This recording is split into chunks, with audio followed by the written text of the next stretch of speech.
Hi, I'm Sarah.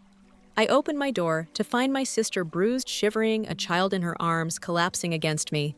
And before I could even process it, my phone buzzed with a text from Mom. "Don't help that cripple. She's a traitor." That's when I realized this wasn't just family drama. This was war. And what happened next made my hands tremble as I dialed 911. Before we dive in, let me ask you, what time are you listening to this and where are you? Drop a comment below. I want to know, if this happened to you, what would you do? The pounding started like a bad dream. At first I thought it was part of something from the nightmare I'd been having about missing a deadline at work, until I realized the sound was too real, too sharp. I sat up, heart racing, straining to hear through the winter silence. It was nearly 2:00 in the morning. Nobody knocked at your door at that hour, unless it was bad news or trouble. I shuffled to the door, still in my old sweatshirt, my feet cold against the hardwood. The pounding came again, followed by a desperate voice. "Sarah, please, it's me, open up." That voice, I hadn't heard it in months, and yet I'd know it anywhere. Jessica. My fingers hovered over the deadbolt. Every family visit at this hour had ended badly. Years of conditioning had taught me that when family showed up unannounced, it meant chaos, and usually Mom sent them. My pulse hammered as I undid the lock, and when I cracked the door open, the cold air slapped me awake. Jessica was standing there, or rather barely standing. Her hair was wet, with melting snow strands stuck to her face, one eye swollen nearly shut. Her coat hung open, revealing a torn shirt. She was clutching Emma, her 9-year-old daughter, who sat stiffly in her wheelchair, clutching something small and silver to her chest. The sight made my stomach drop. "Oh my God, what happened?" Jessica didn't answer right away. Her knees buckled as soon as I reached for her, collapsing into me with a soft, pained sound. Emma's wheelchair hit the doorframe, but she held on tightly to that necklace, an old silver locket, one I hadn't seen since our grandmother died. Emma's face was pale, her wide eyes darting everywhere but mine. I wrestled the wheelchair inside with one hand and half carried Jessica with the other. Her body was trembling, her ribs shifting under my arm in a way that told me something was seriously wrong. "Don't talk," I whispered, guiding her toward the couch. "You're safe now. Just sit." But was she safe? Was I?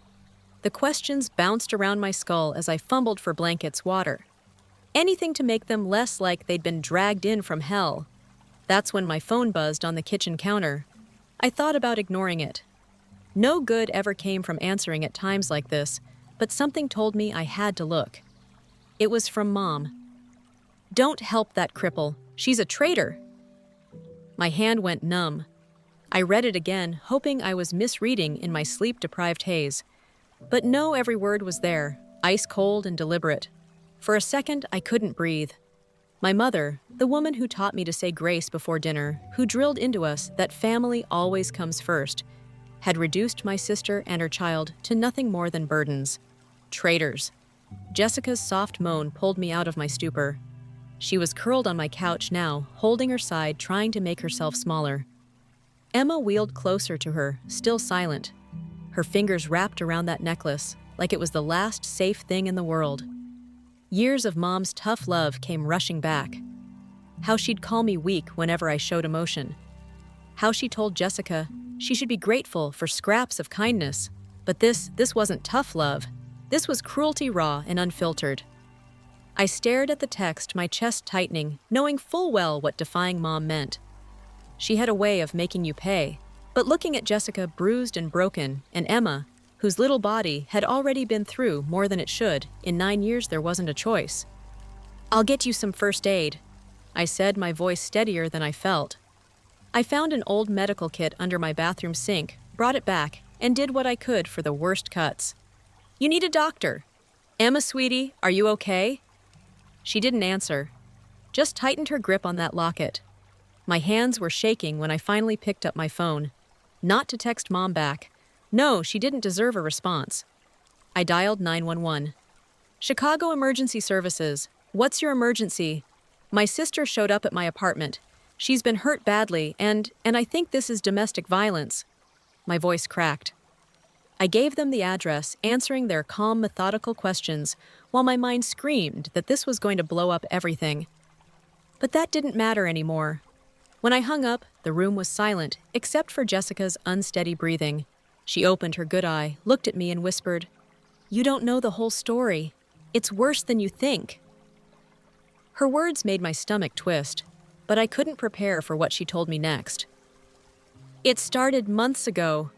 Jessica whispered her words, so faint I almost missed them. The room was still dim, the only light coming from the small lamp by my couch. Emma was asleep on a pile of pillows I'd thrown together on the rug, still clutching that old locket like it held her together. Jessica sat curled up at the far end of the couch, her arms wrapped tightly around her stomach, like she could hold in everything that had been broken. I leaned forward. "What do you mean, what happened?" She stared at the floor for what felt like forever before she finally spoke. "It was Marcus. He'd been getting angrier for weeks, snapping over little things. But last night," her voice cracked and I felt my stomach twist. "He held a knife to my throat. Sarah, he said if I didn't hand over Emma's disability check, he'd make sure we'd both regret it." I froze, the words sticking in my throat. "He did what?"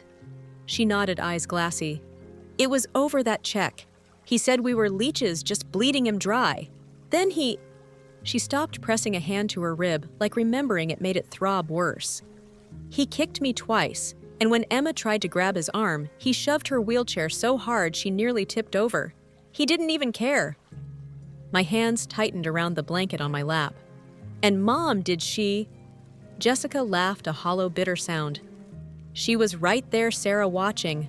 I thought maybe, I don't know, maybe she'd tell him to stop. But you know what she said? She told us to get out, like we were trash. She was tired of looking at us." I felt my jaw clench. She saw all of that and just let it happen. She didn't just let it happen. She backed him up, said we'd brought it on ourselves, that I should be grateful Marcus was still putting up with me.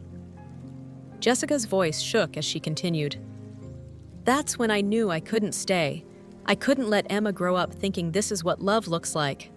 I thought back. How many times had I seen Mom let Marcus's behavior slide? The snide comments at Thanksgiving, the way she'd always excuse his temper as stress. And every time I stayed quiet. We both did. I swallowed hard, feeling shame creep in. "So you came here?" Jessica nodded slowly. "I remembered your Christmas card had your address. I didn't have anywhere else to go, and I knew you. You wouldn't send us away." Something in my chest tightened at that. "No, I wouldn't." Emma stirred, her small voice breaking through the silence. "Are we safe here?" It was like a punch to the gut. I reached over and smoothed her hair back. "Yes, sweetheart, you're safe now." I hoped I sounded more certain than I felt. I knew what I had to do. Sitting there, listening to my sister recount the worst night of her life, while our mother stood by and watched, something inside me hardened. I couldn't just clean her wounds and hope things blew over. This needed to be documented. "Jessica," I said, picking up my phone, "I need to take pictures of your injuries. We're going to make sure no one can deny what he did." She hesitated, but nodded. I snapped photo after photo, her bruised ribs, the cut near her collarbone, the purple swelling around her eye. Each click of the camera felt like an indictment. Then I opened my messages and started saving every text. Marcus had sent her threats, insults, things I wouldn't have believed if I wasn't staring right at them. "I want you to tell me everything," I said softly, opening my voice recorder. "Every detail about last night and about before. It's important." Her eyes filled with tears, but she nodded again. Her voice was low and shaky as she recounted the night in full, starting from the fight over the check to the moment she stumbled out into the freezing air with Emma. When she finished, I squeezed her hand. "We'll need this when the time comes. You're not alone in this anymore." Jessica leaned back exhausted, but then her gaze darkened. "And that's not the worst of it." My heart sank. "What do you mean?" She glanced toward Emma, then back at me. "They've been taking her money for months. Every disability check. Mom and Marcus have been splitting it like it's theirs." Her words felt like another knife in my chest, and I knew I had to find out where that money had gone. I opened my laptop, determined to trace every cent, my fingers cold against the keyboard as I woke the machine from sleep. The apartment was silent, except for the hum of the heater and the occasional creak of pipes. Jessica sat across from me at the kitchen table, her hands folded tightly, eyes red but dry now. She had said everything she could for one night, and I could feel the weight of her exhaustion pressing into the room. Emma sat at the end of the table, sketching something on a notepad with a dull pencil, her necklace still dangling from her small fingers. I took a deep breath. "Okay," I said more to myself than to them. "Let's see what we can find." Jessica gave me her login information, her voice low and almost apologetic, as if her own suffering required an apology. I shook my head at that thought and began typing, pulling up her online banking first. My brain switched into its old familiar mode, the same one I used at work when debugging a tangled mess of code, and it felt safer focusing on numbers and data instead of faces and bruises.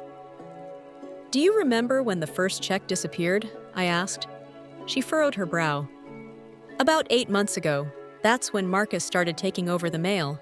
He said it was for organization." I clicked through her statements. There it was, the first missing deposit, replaced with a transfer out the same day. My gut clenched as I traced the routing number. "This wasn't even staying in your account," I muttered. "What do you mean?" "They rerouted it." My voice sounded flat detached, but inside I was boiling. "Straight into a joint account. Mom's name is on it, and Marcus's." Jessica closed her eyes. "I knew it." My hands moved faster now, screenshotting every statement, every transaction. The pattern was too clear. Month after month, Emma's disability checks money meant to support a little girl with real needs siphoned away. And for what? I scrolled further and nearly dropped the mouse. "You've got to be kidding me." Jessica leaned forward. "What is it?" "Cruises. They took a week-long trip to the Bahamas in June." "Look!" I turned the screen toward her, pointing to the charges. "And here, home renovations $5,000. Did they remodel anything?" She gave a short, humorless laugh. "No, that's when they bought that ridiculous hot tub Marcus wanted." I felt a surge of heat crawl up my neck. Emma's quiet drawing in the corner caught my eye, her small fingers still fiddling with her locket as she sketched crooked flowers. That locket was probably the only thing that was really hers, and they were out there sipping cocktails in the Bahamas on her money. "They used her checks," I said, my voice trembling, "to fund their vacations, their luxuries, all while you two were living like this." Jessica didn't answer. She didn't need to. Then she took a deep breath like she'd been holding something back. "There's more." I looked up at her sharply. What more could there possibly be? She hesitated, then said, "Before I left, I found some paperwork Marcus was hiding in his desk. It wasn't finished yet, but it was for custody. He's trying to declare me unfit. He wants Emma full custody." The words hit me like a slap. "Unfit? He's the one threatening you with a knife." "That's why I ran," she whispered. "Once he has Emma, the checks go straight to him. And Mom, she won't fight him on it. She'll back him like she always does." My mind spun. They weren't just stealing, they were setting up a permanent trap.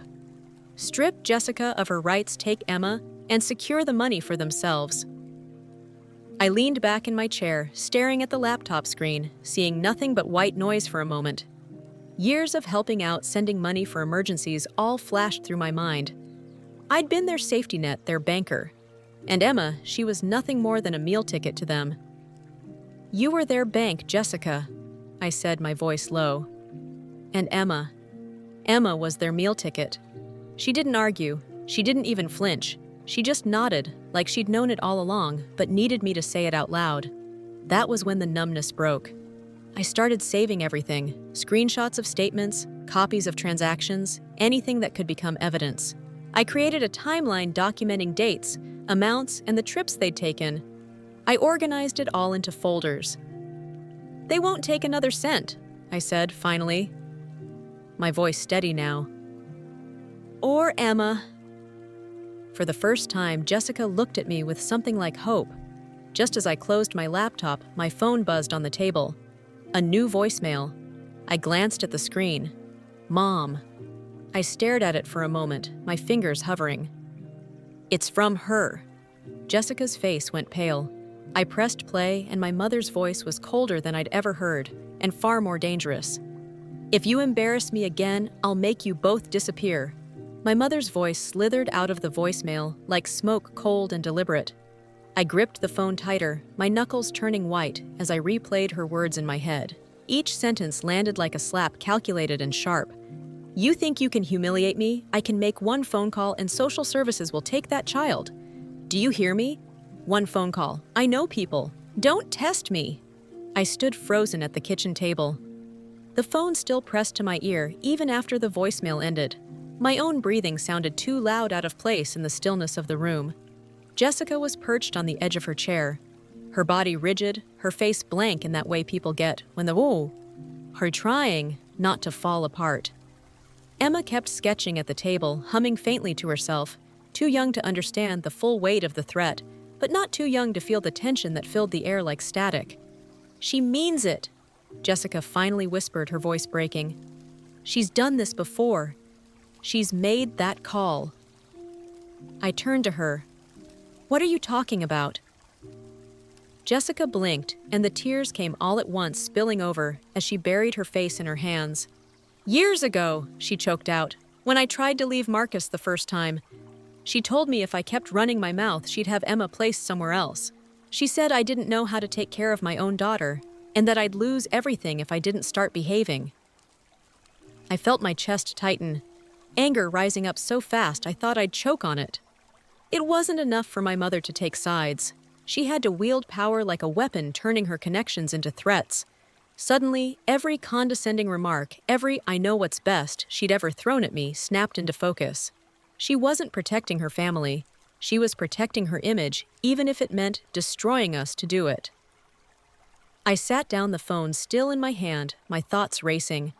I'd spent my entire life following her rules, keeping my head down, avoiding conflict, swallowing every bitter word because it was easier than fighting back.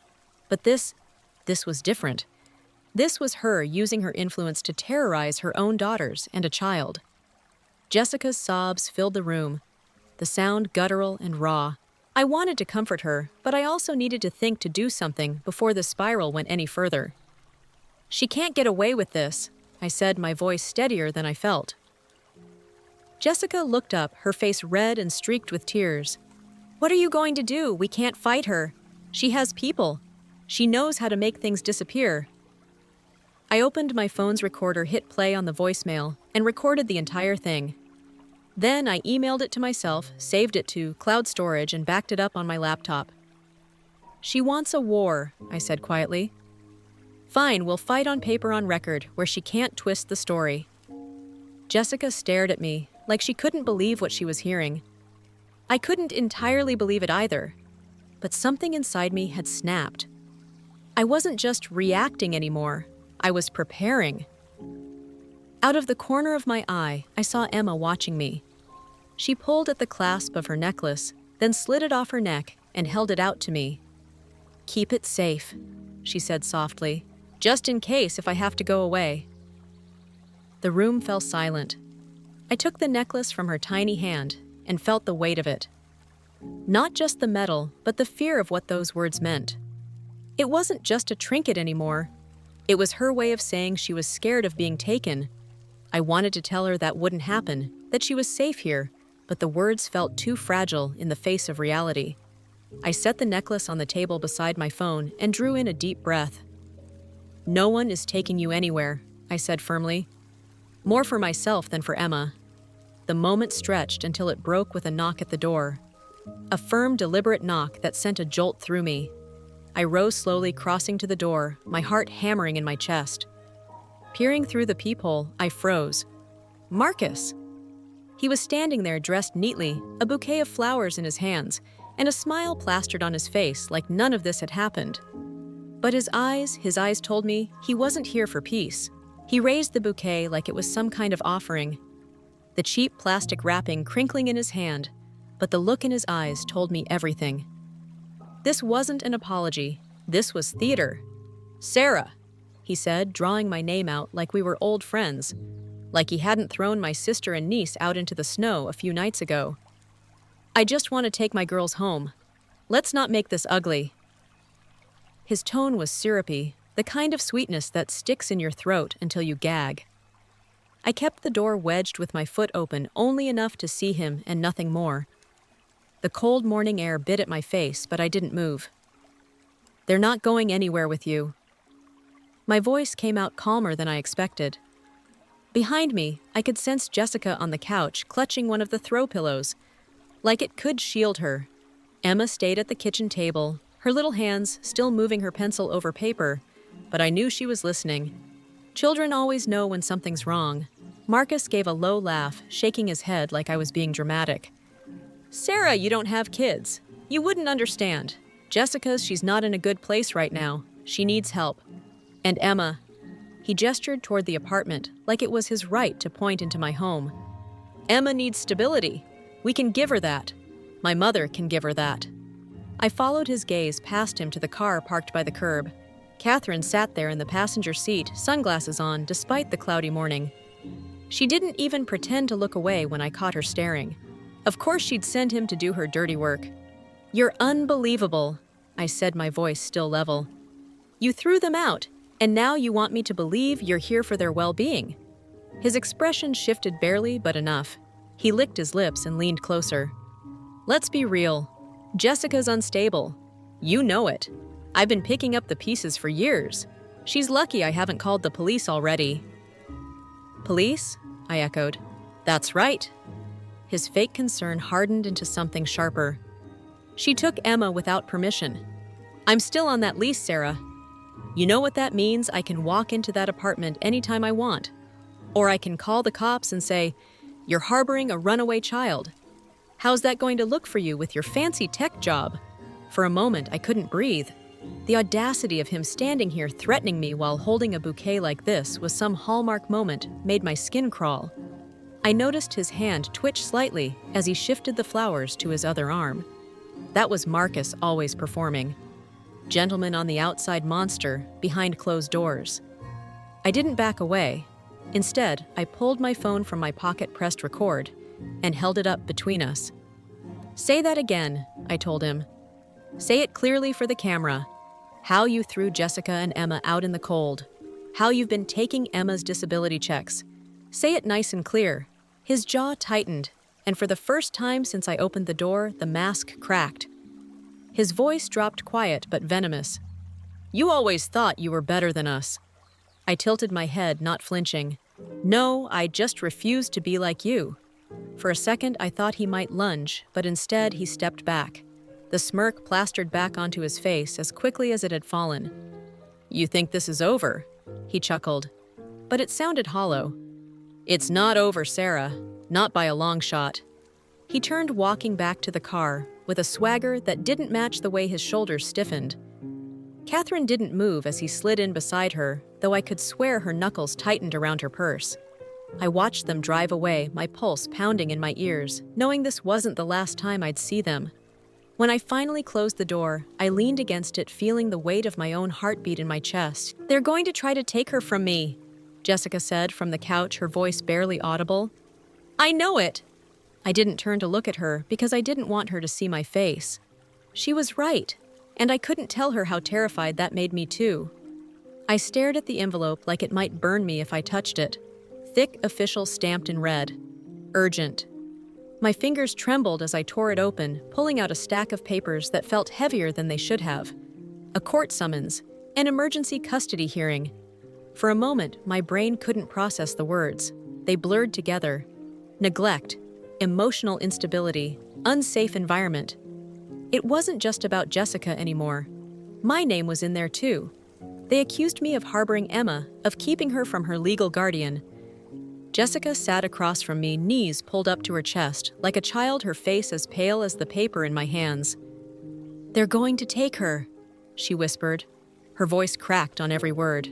"They're going to take my baby." I tried to speak, but all that came out was a rasp. "No, they won't."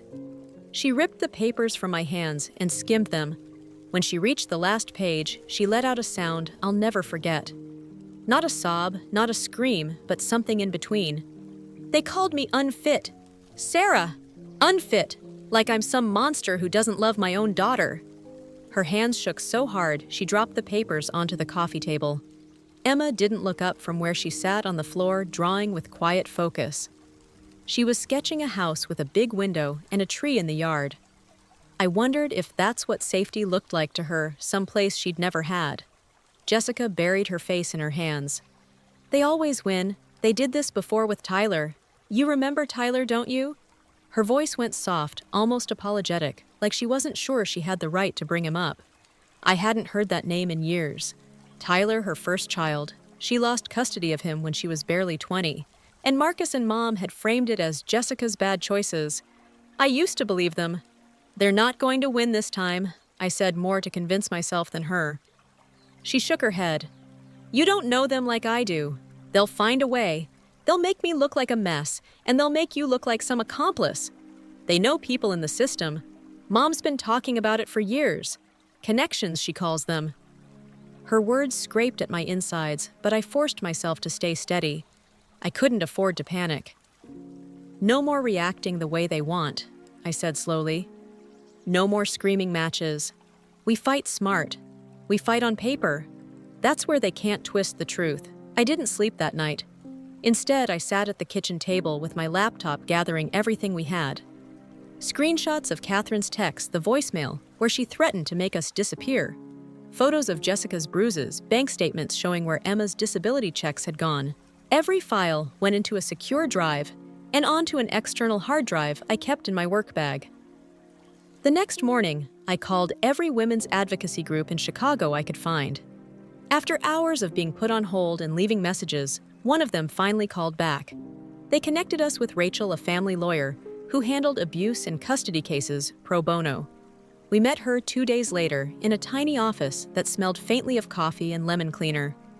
Rachel was in her 50s with sharp eyes and a voice that made you feel like she could take on the world and win. I've seen worse cases than yours, she said after hearing everything. And I've won them.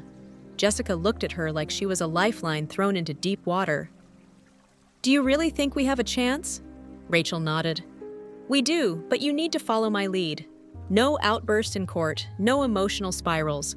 You present yourself as calm, consistent, and focused on Emma's best interests. They want to paint you as unstable. We don't give them the satisfaction. I liked her immediately. She didn't sugarcoat anything, but she made the impossible feel doable. Over the next few days, we built our case. Rachel walked us through everything. How to organize the evidence, how to answer questions without letting our emotions get the better of us, how to survive the character assassination we knew was coming. On our last prep meeting before the hearing, Rachel closed her notebook and looked us both in the eye. They're going to come at you hard, especially your mother, she warned. You need to be ready for anything. Jessica swallowed hard. I don't know if I can face her. You can, Rachel said simply. Because you're not fighting her. You're fighting for Emma. Her words lodged themselves in my chest. That night, after Jessica and Emma had gone to bed, I sat alone in the living room, staring at the pile of documents and evidence we'd gathered. My hands hovered over the files, and for the first time in weeks, I felt something that wasn't just fear or anger. It was resolve. They'd used paperwork and connections to destroy us before. This time, we'd use the same tools to fight back. Tall. She smiled sweetly at the judge, like she hadn't left her bruised daughter bleeding in the snow. That's what hit me first, the audacity of it. Catherine walked into that courtroom like she was there to accept an award. Pearl's perfectly aligned, soft pastel suit hair curled into a style that said church lady who brings cookies to the neighbors. I almost laughed. Almost. The courtroom was as cold and still as a museum. Every sound the scrape of a chair. The soft shuffle of papers echoed. Emma sat at the back with a social worker clutching her necklace so tightly I could see the silver chain cut into her fingers. Jessica sat beside me, trembling despite Rachel's earlier coaching. Stay composed. Don't let them rattle you, Rachel had said on repeat for 2 weeks. Catherine and Marcus took their seats on the opposite side like they owned the place. Marcus in his polished suit, all fake solemnity, his hand resting over Catherine's like they were grieving saints. Then it started. Catherine's lawyer called her to the stand, and she floated up there like she was giving a testimony at Sunday service. "I'm here because I'm deeply concerned for my granddaughter's well-being," she began, voice steady, warm, almost maternal. "This situation has been heartbreaking to witness. My daughter Jessica has been struggling emotionally for some time, and Sarah," she glanced at me with a look so saintly I wanted to throw something, "while well-meaning, has been manipulated into supporting this instability. My only goal is to ensure Emma has a safe, loving environment." I gripped the edge of my chair so hard my knuckles ached. She went on each word carefully, designed to sting. Jessica was unreliable. Emma had been placed in unsafe situations, and me, I was interfering, enabling poor decisions, and escalating tensions within the family. She painted herself as a martyr. Marcus nodded along his face, a mask of concern. If I hadn't known better, I might have believed them. Jessica's turn came, and she froze. Even with Rachel's guidance, I saw her fall apart in real time. Her voice cracked, her hands shook. She tried to answer questions, but Catherine's lawyer pressed hard, turning every slip into proof of her incompetence. Jessica looked like she wanted the floor to swallow her whole. I wanted to scream, to stand up and shout that Catherine was a liar, that Marcus was a manipulative fraud. But Rachel had warned me. Emotional outbursts only helped them. When it was our turn, Rachel stood calm as a surgeon about to make an incision. "Mrs. Patterson," she began, her tone polite but sharp, "you've spoken at length about your deep concern for Emma. Tell me, is threatening to make your daughter and granddaughter disappear part of that concern?" Catherine blinked, confused, for half a second. "Excuse me?" Rachel didn't flinch. "Let me refresh your memory." She nodded to the clerk, and suddenly the courtroom filled with Catherine's voice, that venomous voicemail. "If you embarrass me again, I'll make you both disappear. I can take Emma with one phone call." The air shifted. The judge's expression hardened. The sweet church-going grandmother act cracked. Catherine stammered, trying to explain, but there was no explaining that recording away. Marcus leaned toward her, whispering something through clenched teeth. Whatever their alliance had been, it was unraveling in real time. Rachel let the silence do the work. "No further questions," she said, her voice cool. The judge looked down at the papers before him, then up at all of us. "This court will deliberate and issue a temporary custody ruling," he said. "Until then, Emma stays with her mother." Jessica squeezed my hand under the table, tears spilling silently down her face. Catherine's sweet smile vanished as soon as the gavel fell, and I knew she wasn't done fighting. And that night, Catherine called not to apologize, but to promise she'd destroy me for humiliating her. I was sitting at the kitchen table, still in my work clothes, staring at the stack of papers Rachel had given us. Jessica had finally fallen asleep on the couch. Emma curled against her like a kitten, her little hand still clutching that silver necklace. For the first time in weeks, the apartment felt still. And then my phone rang. I didn't recognize the number, but I knew the voice immediately. "You think you've won?" Catherine's voice came through, sharp and dripping with venom. "You think humiliating me in front of that judge makes you strong? You don't know the first thing about winning. I'll make sure you lose everything. Your job, your little reputation, and that child. She'll never be yours to protect. She belongs with family, her real family." I said nothing at first. Let her talk. It wasn't the first time I'd heard my mother threaten me, but this wasn't the passive-aggressive, "You'll regret this one day," I'd grown up with. This was something darker, deliberate. "Are you done?" I finally said, my voice surprised me. Calm, steady, she laughed. A bitter little sound that didn't belong to the pastel-suited church lady who'd sat in that courtroom earlier. "Oh, sweetie, I'm just getting started. I've already talked to social services people at your company. You think they'll keep you around once they know you're harboring a kidnapped child? You think that fancy little career of yours means anything when I decide to tear it down?" "You're threatening me," I said, still flat even. "I'm promising you," she hissed. "You've turned Emma against her family. You've turned my own daughter against me, but I can fix that. One phone call, that's all it takes." For a split second, my chest tightened. Not for Emma, for Jessica asleep and exhausted in the other room. This wasn't about custody anymore. It wasn't about who could play the better grandmother in court. It was about power. My mother wanted to break me to make me crawl back into the role I'd been in all my life, the quiet one who didn't fight back. But something in me had shifted these last few weeks. I stood walking slowly toward the window, staring at my own reflection in the dark glass. You know, I said, I used to be afraid of you all those years. I thought if I just kept quiet, you'd stop hurting me hurting us. But you don't stop. You never stop. Watch yourself, she snapped, that composed voice unraveling. No! I said, my tone sharper now. You watch yourself. There was silence on her end for a moment, that stunned pause, when someone realizes the script isn't going the way they expected. You like threatening people. Good, because now you get to threaten the police too. Her voice faltered. What are you talking about? I'm talking about the formal complaint I filed 2 days ago. The one that went to the state attorney's office. The one with every screenshot of those stolen disability checks, every medical report. And my favorite part, that little voicemail you left. You know, the one where you said you could make us disappear? They loved hearing that. You wouldn't. Oh, I did. Her breathing changed, short, shallow. She was cracking. You can call whoever you want, Mom, I said, letting that word land heavy. But just remember, when you threaten me again, you're not just talking to me anymore. The police are listening now, too. You wouldn't dare ruin your family like this, she stammered. You already did that, I said, and then I hung up. The silence after was deafening, but it was the kind of silence that felt like reclaiming air you'd been choking on for years. I went back to the kitchen table and sat down, my hands finally steady. Jessica stirred, waking just enough to whisper. What happened? Nothing you need to worry about, I said softly.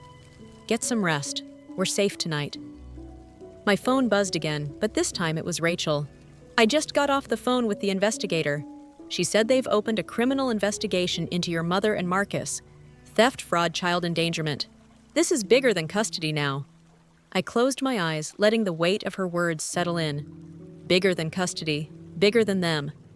For the first time, I felt like we might actually win, but I knew it would come at a cost.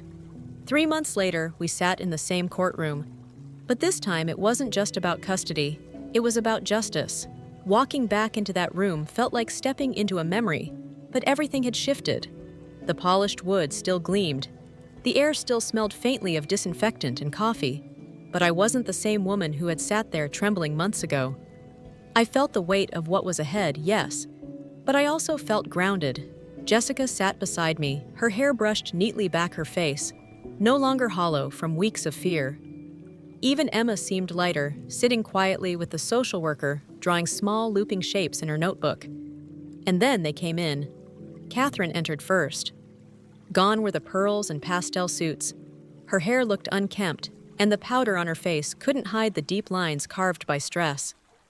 Marcus followed, his jaw tight, his expensive suit doing little to mask how cornered he looked. They didn't glance our way, but I saw Catherine mutter something sharp to him, and he jerked his shoulder away.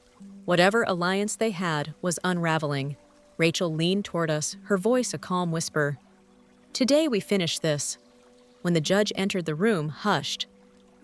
This hearing addresses both the ongoing custody case and criminal proceedings related to financial exploitation and child endangerment, he said. His tone was clipped, deliberate. Rachel stood, her posture perfectly straight, and began presenting the evidence. She didn't embellish. She didn't need to. Every screenshot, every bank record, every medical document painted the picture for us. Months of Emma's disability checks siphoned into Catherine and Marcus's account. Spa trips, cruises home, repairs that were never done. Rachel's voice didn't waver as she replayed the voicemail. My mother's voice hissing threats, like she hadn't spent decades pretending to be the saintly matriarch. The prosecutor added his own statement, confirming the financial audit's findings. The funds meant for Emma's care were misappropriated for personal luxuries, he said flatly. This court must address not only custody, but restitution and criminal accountability. Catherine tried to speak up, then her voice cracking. This is out of context. The judge's hand went up sharply. Mrs. Patterson, you will remain silent unless addressed directly. This court will not tolerate intimidation or fraud. Do you understand? She swallowed hard and nodded. her composure slipping further. And then Marcus broke. "This was her idea," he blurted, pointing at Catherine. "She told me it was legal. She said no one would notice." "Mr. Thompson," the judge said sharply, "enough!" Watching them turn on each other in public should have felt satisfying, but all I felt was tired. Tired of the years they stole from my sister, tired of the fear they fed Emma. But beneath that exhaustion, a quiet flame of vindication burned. The judge shuffled through the paperwork before him, then set it down with finality. "The court finds substantial evidence of financial exploitation and emotional abuse," he said. "Effective immediately full custody of Emma Thompson is granted to her mother, Jessica Thompson. Mr. Marcus Thompson is stripped of all parental rights. Mrs. Catherine Patterson is granted only supervised visitation at the discretion of Child Services. Furthermore, restitution for the stolen funds, including interest, is ordered, and criminal charges for fraud and child endangerment will proceed." Jessica's hand flew to her mouth as the tears spilled over. I reached for her hand, gripping it tight. For the first time in years, I saw her exhale like she could finally breathe again. Emma looked up from her drawing when the social worker told her she'd be going home with her mom. She grinned, and for just a moment, all the courtroom noise faded. As we packed up our things, Emma toddled over and pressed her little silver necklace into my hand. "You kept me safe," she said simply. I couldn't speak. I just knelt down and hugged her, holding on like I'd never let go. Outside the courthouse, the air felt different, crisp, almost clean. Jessica stood beside me, Emma perched on her hip, and for the first time in a long time, we weren't looking over our shoulders. Justice doesn't look like joy. It looks like safety. It looks like a little girl laughing without fear. As we walked away from that building, I thought about all the years we'd spent trying to survive them. The people who were supposed to love us. They broke us, but they also taught us what strength really is. And we're never going back. Story 2. In order to manage my savings account, my parents surreptitiously placed tracking software on my computer. I had saved $250,000 for a house for 5 years, but they took it away. My father sarcastically said, "Thanks for your naivete," when I found out. "Your brother now has a wonderful future thanks to your money." The money they took was truly so much that I couldn't help but chuckle. I appreciate you being with me today. Wherever you are, I hope you're enjoying your day. If you could let me know in the comments the city or nation you're viewing from and what time it is there, that would be greatly appreciated. Let's start our story together now. Old paperbacks and the subtle metallic smell of late-night coffee were the normal scents of my tiny flat, which was cozy but a little boring. It had served as the background for a single, unrelenting concentration on creating a future for 10 years. A continuously increasing amount in my online savings account represented that future, $250,000.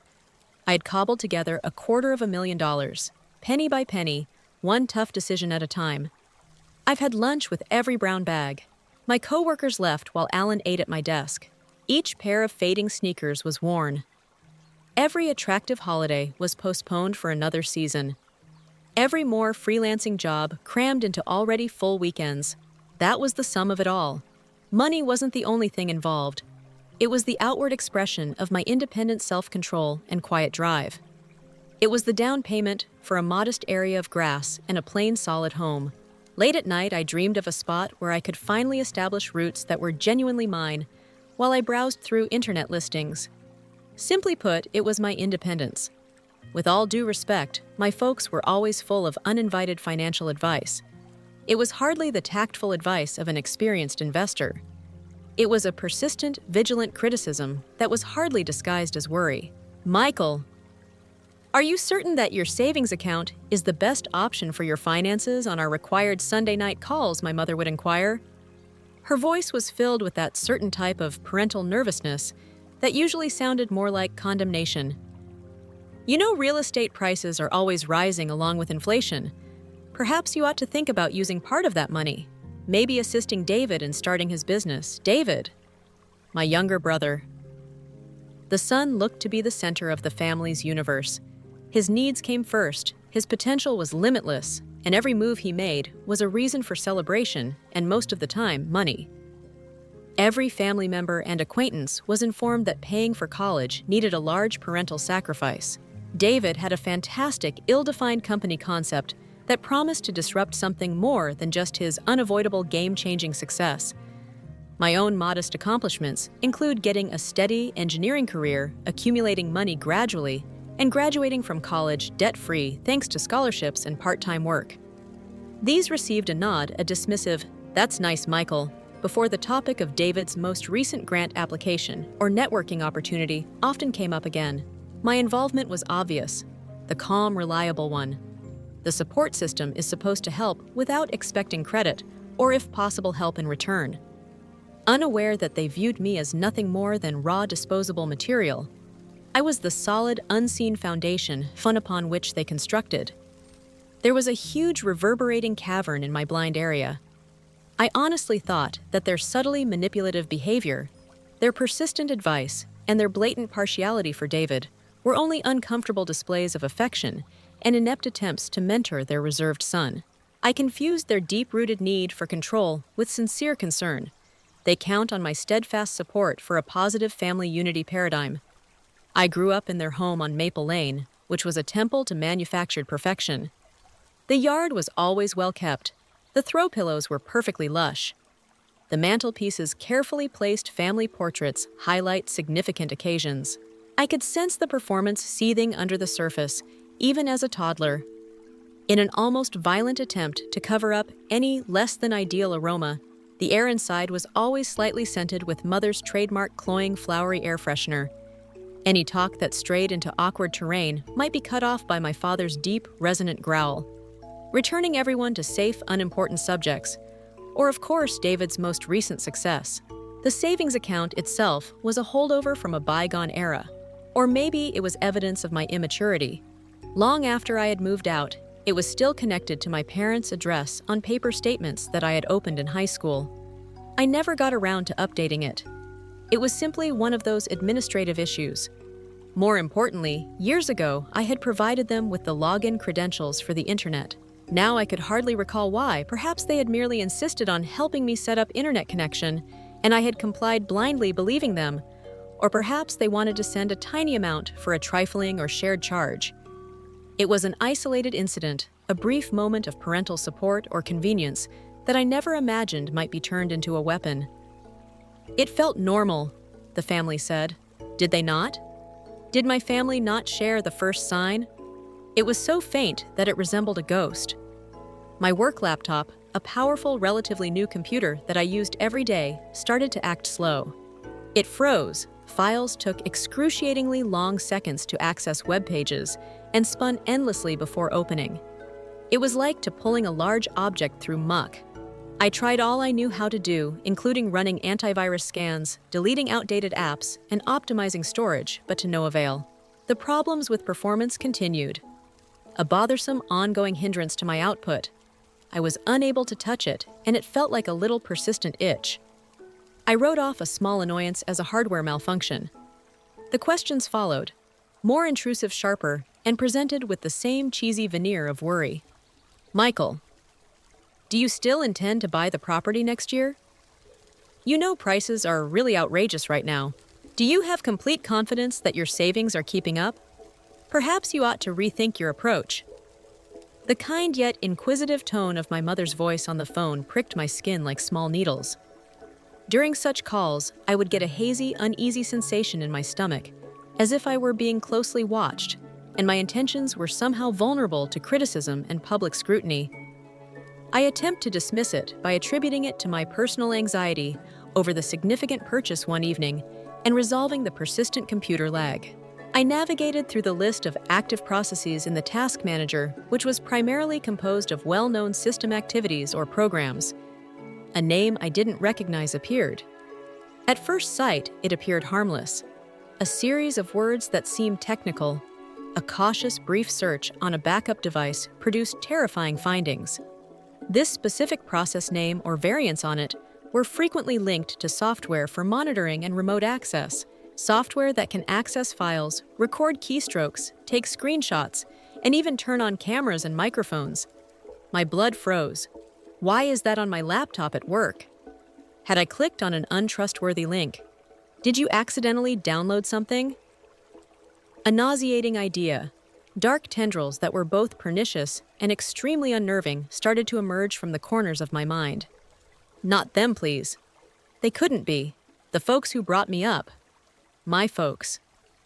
However, I had granted them access years prior, and the questions and time were different.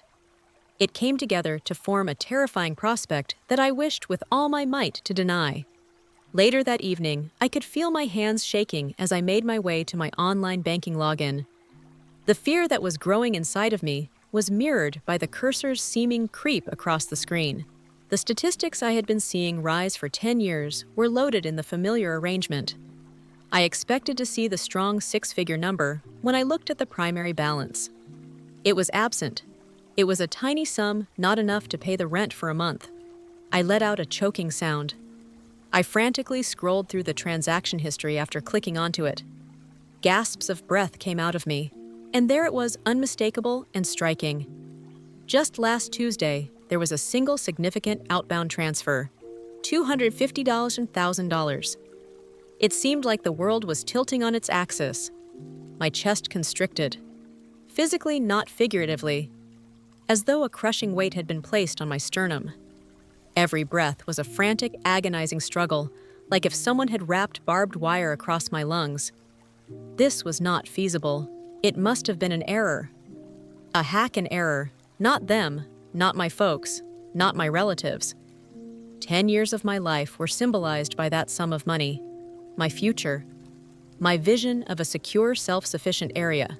It had vanished. Disappeared. The next afternoon, I took a car to their home on Maple Lane. My mind was racing as I tried to imagine a different situation, but the drive was a haze. I was met by the flawless facade. The rose plants were carefully trimmed. The driveway was just sealed. The fake, overpowering smell of mother's flower spray filled the air within. It now feels more like a stifling gas than a nice scent. David appeared completely unburdened as he tapped away on his tablet, while sprawled out on the immaculate white sofa. Opposite me sat my parents. As they took in my face, their first looks of mild astonishment at my unexpected presence hardened into cautious apprehension. I didn't make an effort to be kind. I spoke in a strained, weak voice that was hardly audible above a whisper. The fear and incredulity shook the words to their core. My $250 $1,000 in savings. It's gone. Moved out. In a well-practiced show of astonishment, Mother's hand sprang to her lips. How utterly horrible, Michael. Have you been compromised? Did you accidentally click on something? With his brow wrinkled in a convincing display of concern, Father leaned forward from his recliner. Son, are you really certain? Are you appropriately interpreting the statement, online banking may be complex? I took out my phone and fumbled with my trembling fingers to find the transaction log. In my hand, the screen felt slippery. I pushed it in their direction, the indisputable proof shining brightly. Here it is. One transfer, $250 $1,000, was deposited into an account last Tuesday. Their eyes scoured the television, normally their mother's face, but I don't know it. So meticulously put up, she was clearly pale under makeup. The veneer of worry lifted, revealing something harder beneath her, and Father's jaw hardened. The show started to fall apart, exposing the calculating, frigid core underneath. Well, Michael, said the father, his tone shedding the pretended pity and adopting that well-known commanding tone that would not back down. We helped a family member transfer, facilitated for the family. My ribs were pounded by my heart. Without my consent, it is facilitated by a frenetic drumming on my bones. It's money from my house. A decade of saving. Disappeared in a flash. How were you able to? Mother interrupted, raising her voice in abrupt, acerbic outrage. Michael, don't be so theatrical. The money belongs to the family. What belongs to me belongs to you, and what belongs to you belongs to the family. When you were young, we assisted you. We stood by you. We made an investment in you. Invested, I said the word, which seemed like a betrayal in and of itself. My down payment was stolen by you.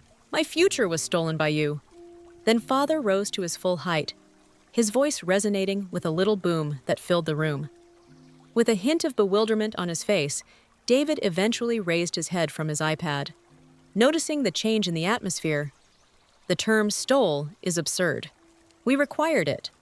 In order to ensure its survival, David's startup required a last substantial investment. His future is at stake here. The success of our family. My future. Was that cash? I raised my voice now? Rumble in agony. A developing chilly rage and disbelief. All of my hard-earned money was stolen by you. Everything for which I made sacrifices. A thin, self-satisfied, and blatantly malicious smile curved Father's lips. His steely, triumphant gaze greeted me. I will never forget this moment, which marked the end of a lifetime of covert rejections and overt favoritism. His voice reverted to a low, cutting tone that was brimming with scorn as he drew slightly closer. I appreciate your gullibility, Michael. Your brother now has a wonderful future thanks to your money. Leveraging assets for the greater good is something that some of us are aware of. I was broken, but not in the way they had anticipated. Pain was no longer the only thing. It was a strange, almost disinterested acknowledgement of the extraordinary haughtiness and the whole and total ignorance of the truth of the situation they had brought about. I felt an odd pressure behind my eyes and in my chest. I let out a choked sound. It wasn't a cry. The laugh was just getting started. A chuckle that came from my own throat was dark, bitter, and completely confused. Their expressions were a mix of bewilderment and offense as they gazed at me. My father's arrogant expression wavered and was replaced by annoyance. What are you laughing at, for heaven's sake? With her eyes narrowed into suspicious slits, Mother demanded. David appeared clearly uneasy. He could feel the scene was getting out of control. It was a bizarre wave of dark amusement that was solidifying in my belly, and I was unable to stop it. The laughing was unsteady, incredulous, and bordering on insane. Do you believe that you stole my future? With each syllable, my voice grew firmer despite its shaking. Do you believe you have won? Do you believe you fooled me?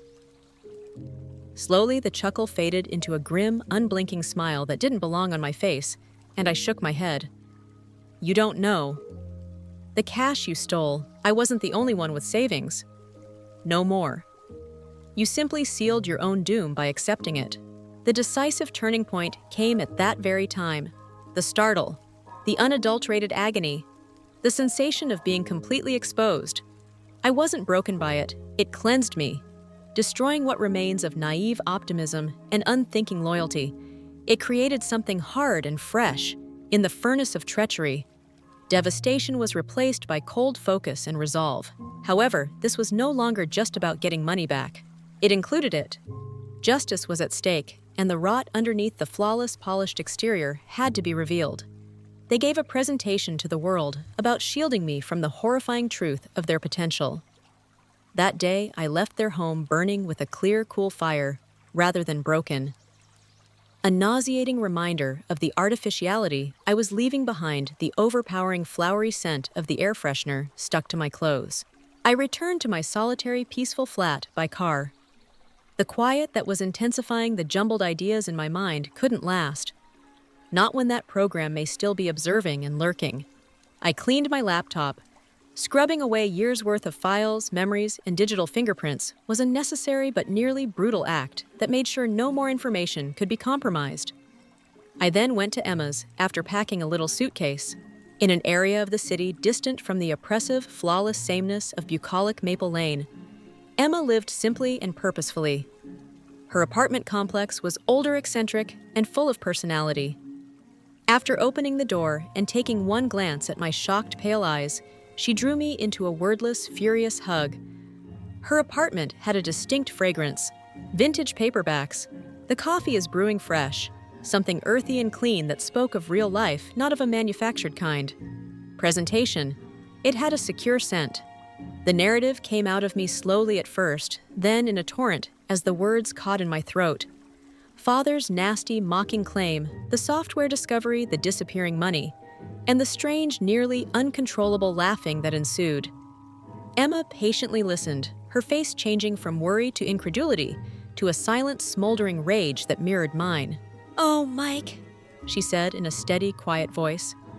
I was constantly aware of a problem with them: the David Show's treatment of you. However, this is quite different. Her experience with cybersecurity was more than simply a job. I was completely unfamiliar with this intense desire and natural grasp of the digital world. She was instantly aware of the consequences of tracking software, remote access screen grabs, and keyloggers. With her fingers already gliding over the keyboard of her own spotless computer, she said, "Seeing what you're doing isn't enough. Gaining access to accounts files and private information is the goal, particularly if you use the computer for banking or other private purposes." With the help of Emma's limitless supply of strong coffee and adrenaline, we began digging and worked late into the night, not on my erased computer, but I could lawfully get old bank statements, online account logs that showed when I accessed them, and anything else that existed before the wipe. Emma concentrated on tracking down the transfer of $250,000. After going to a domestic account, it broke up in a matter of hours and spread out into a network of intricate quick transactions involving a number of shell corporations and accounts with names that seemed like generic corporations. It wasn't going straight to a well-known vendor David's business, or even a straightforward investment fund. This was money laundering done correctly. This went beyond financially abusive parents taking money from a son to support a preferred sibling. This was a component of a significantly more extensive and intricate criminal scheme. My parents were more than simply cunning and self-centered. They operated a sophisticated financial fraud network as professional criminals. The money they stole from me was only a minor part of their bigger plan, which was either utilized to finance their illegal operations or laundered via several accounts. The insight felt like a heavy cold stone sinking into my stomach. Their meticulously manicured look, their fixation on appearances, and their unrelenting promotion of David's achievement. Family dysfunction wasn't the only bothersome aspect about it. It was a well-planned cover for something far more sinister and perilous. It was crushed under its weight. Emma, however, discovered something else. Through some digital magic, she was able to get something that was directly related to the tracking software data. Records indicating which files they remotely accessed on my PC after downloading the program were not entirely clear to me. My identity verification files, tax returns, and copies of previous loan applications. I have digital copies of my social security card and driver's license saved. My money wasn't the only thing they were taking. My identity was being aggressively used by them. In order to support their fraud network, they surreptitiously placed tracking software on my accounts and stole my personal information. Creating accounts with banks in my name, submitting a credit application, perhaps signing papers. Leaving a trail that, should their activities be uncovered, may lead back to me. The nausea came back more worse. They had harmed me more than just monetarily and emotionally.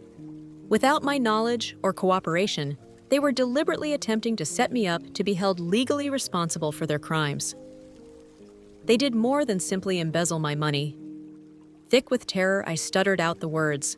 My name was stolen. They were attempting to blame me. In this growing nightmare, the brother David continued to be a cruel supporting character.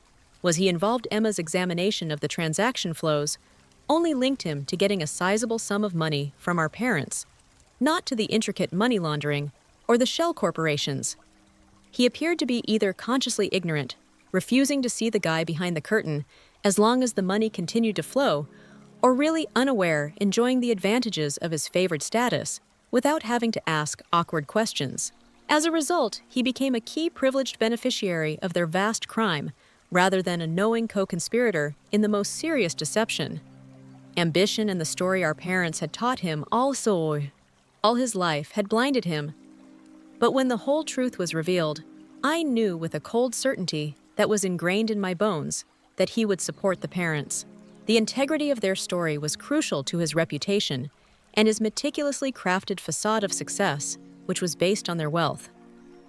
Equipped with the quickly mounting evidence, the indisputable logs demonstrating the installation of the tracking software and remote access, the intricate transaction trails that unmistakably linked the shell companies and their fraudulent network, and the evidence of identity theft verified by my documents, we started to realize the scope of their operation. There were hundreds of transactions, not just dozens, which might have cost millions of dollars. and horribly affected many actual people, including elderly persons who were the targets of fraudulent investment schemes, small businesses that were duped into making false deals, and families who had their assets stolen. My folks. Predators who preyed on the weak to finance their opulent lifestyle, and David's Golden Road served as the cornerstones of the Maple Lane community facade. This is when the phony money twist really took hold, explaining the strange, almost hysterical, almost comical laughing that they had back at home, along with the lingering uneasiness from the first computer malfunctions and strange queries from their parents before the $250,000 disappeared. I had followed my instincts a hunch that something wasn't right. It was a move motivated more by vague paranoia than by hard evidence. However, it rescued me weeks before. The account they were monitoring, which they believed contained my life savings, was a ruse. I had carefully and discreetly moved all $250,000 of my funds into a new, entirely different account at a different financial institution that they were unaware of. Its balance was smaller and less important. Perhaps a few planned automatic transfers would make it appear active, but less alluring for a full-scale heist. My 10 years of devotion were not what they saw and took that day.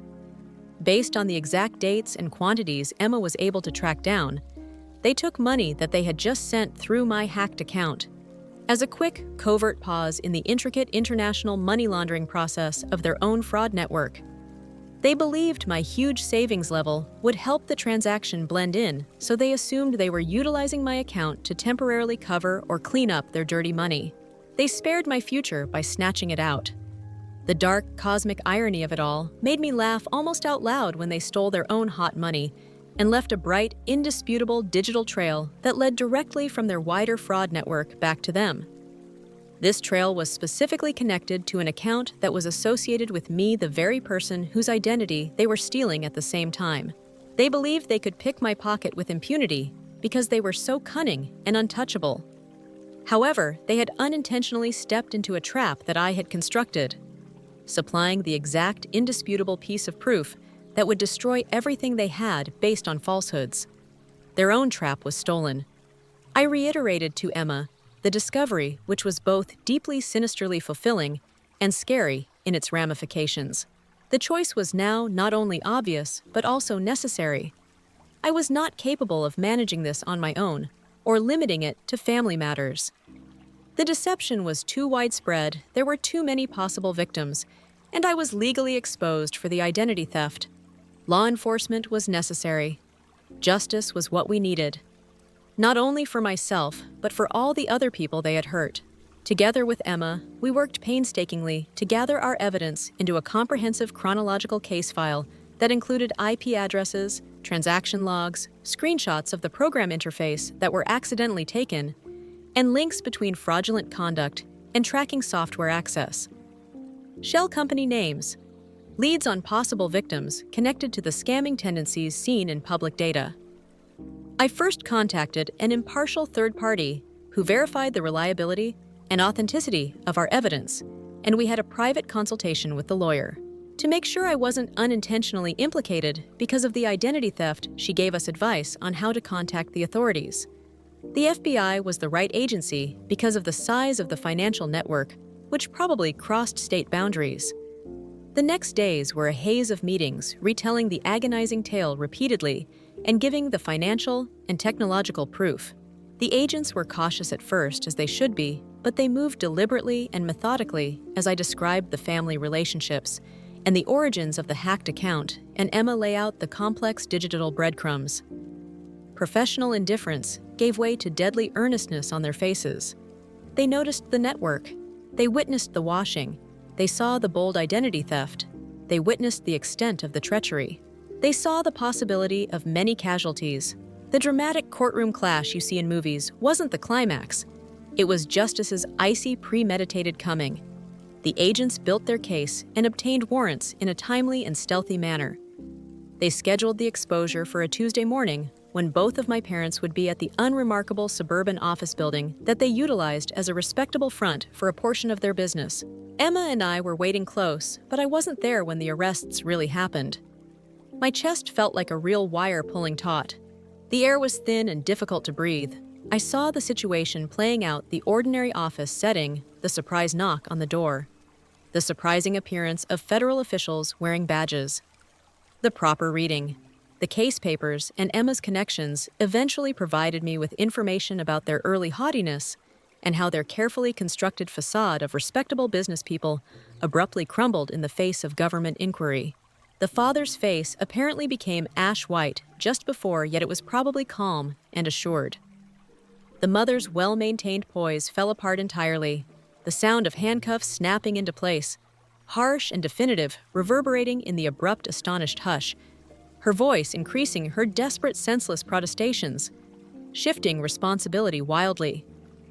Using the hijacked accounts, they first tried to deny everything, then they tried to negotiate, and then, in a horrible move, they sought to place part of the blame on me.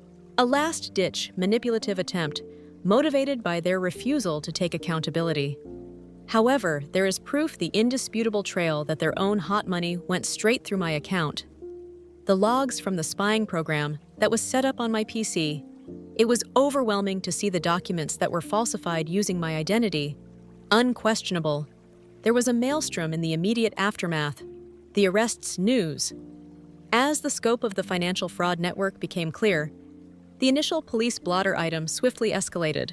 My parents' meticulously crafted public persona was picked up by local and even national news organizations. The ideal family on Maple Lane fell apart, leaving the fragments all over the place. The social consequences followed, causing a second wave of suffering and phone calls from perplexed family members. While some of them were supportive, many were swayed by years of believing the rumors my parents were spreading across the neighborhood.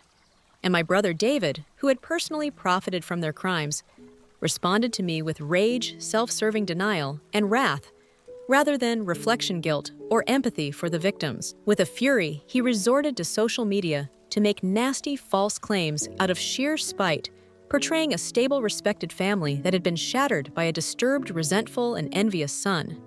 He posted flimsy accusations, misrepresented the truth, and used the very words our parents had taught him all his life, that I was somehow less worthy, less competent, and now deliberately malevolent. He's attempting to ruin us. In an attempt to rally their surviving supporters, he railed online, adding fuel to the public's fire. His total absorption into the poisonous dynamics of the family and his resolve to defend his privileged position at all costs were confirmed by this painful but ultimately illuminating final act of treachery. Hearings, procedural stages, and ultimately trial preparation or plea talks form the foundation of the legal process, which is a drawn-out and emotionally taxing time.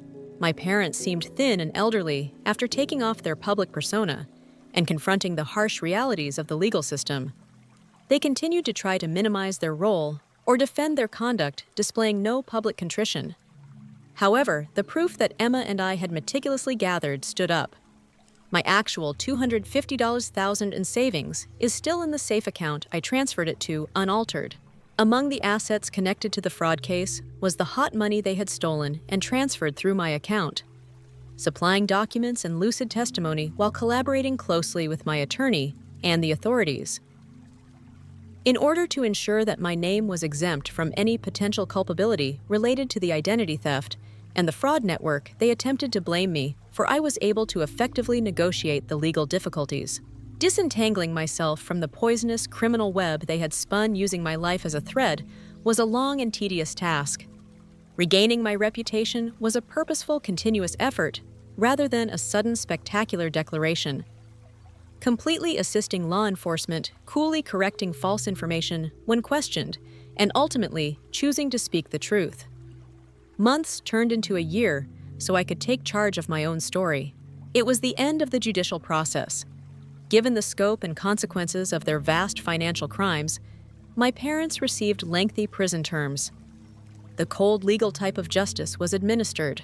There was no moment of reconciliation, no dramatic courtroom apology, nothing that would give decades of dysfunction and treachery a tidy Hollywood conclusion. Only the grim announcement of the consequences. The last unambiguous legal line established between us. Emma was a constant, a loyal friend who had grown to be more like family to me than my own family ever was. Not everything we spoke was about the past. We discussed our lives' aspirations and common experiences. Her presence served as a constant silent solace and a physical reminder of what it was like to have a real, healthy connection. Ultimately, purchasing my home was the most important step in my own recovery process. Although I had saved for it throughout that lost decade, it wasn't the first dream I had, but it was mine. I recall how weighty the key felt in my hand. When I opened the front door for the first time by myself, I heard the lock click softly. The home was deserted. There is a minor echo in the rooms, an empty canvas awaiting filling. It didn't feel lonely, though. It seemed so full of potential, of security and tranquility. The fragrance of clean, fresh paint and the promise of a future I would construct on firm footing were all that was present, along with the absence of cloying artificial odors and suffocating family portraits on the walls. I had my own area, a physical border that is safe and secure. I have endured unspeakable suffering and treachery to prove to myself that the wounds from the betrayal still there. A portion of me is probably going to be cautious all the time. Verify the details again at all times. Always have a bit less faith in others. The suffering of grief. The death of the family I believe to be mine. Even though that family was founded on deceit and manipulation, there is occasionally a dull aching that comes to the surface, especially around holidays, or when I encounter others who appear to have functional family ties. However, it no longer characterizes me. Money was all that the $250,000 were. The liberation, the genuine city, and the hard-won tranquility I discovered were invaluable. The effects of toxic family dynamics are widespread, subtle, and extremely harmful. They distort how you see the world and yourself, undermine your sense of value, and cause you to doubt your own sanity. It's not rude or unkind to set boundaries. It's a crucial act of self-defense and a statement that your health is important. Those who share your bloodline and are meant to love you the most can sometimes be the ones who harm you the most. But the first step to healing and taking back your life is to face the reality, no matter how unpleasant or surprising that may be. It takes a great deal of strength and self-love to stand up for yourself, especially when your own family is actively working to discredit you and bring you down.